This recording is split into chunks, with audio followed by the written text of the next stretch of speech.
நெல்லை சுற்றுவட்டார பகுதிகளில் வாக்கு சேகரிக்க சென்ற ராதாபுரம் தொகுதி பாஜக வேட்பாளர் பாலகிருஷ்ணனுக்கு மக்கள் ஆரத்தி எடுத்து அமோக வரவேற்பு அளித்தனர்.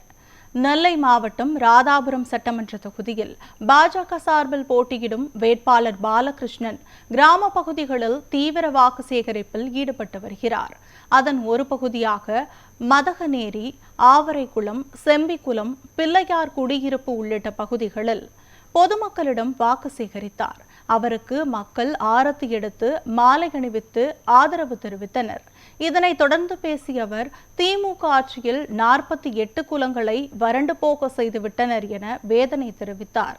வெற்றி பெற்றவுடன் வறட்சியை நீக்கும் வகையில் 52 குளங்களுக்கும் கால்வாய் மூலம் தண்ணீர் கொண்டு வருவேன் என வாக்குறுதியளித்தார்.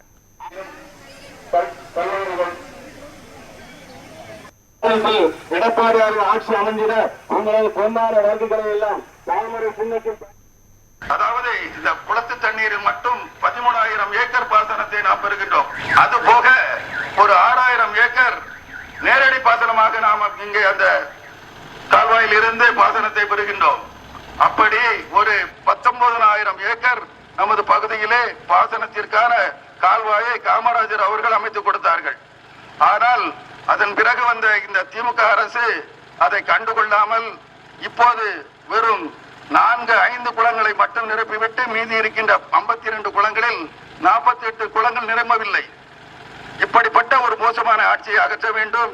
இங்க இருக்கின்ற விவசாயிகள் ஒரு நல்ல வாழ்க்கை வாழ வேண்டும். இருக்கின்ற மக்கள் எல்லோருக்கும் அந்த குடி தண்ணீர், இந்த தண்ணீர் இங்கு வந்து விட்டது என்றால் நிலத்தடி நீர் உயர்ந்து நாம் போர் அமைத்தால் கூட அந்த போரில் இருந்து நமக்கு தேவையான தண்ணீர்கள் அத்தனையும் கிடைக்கும்.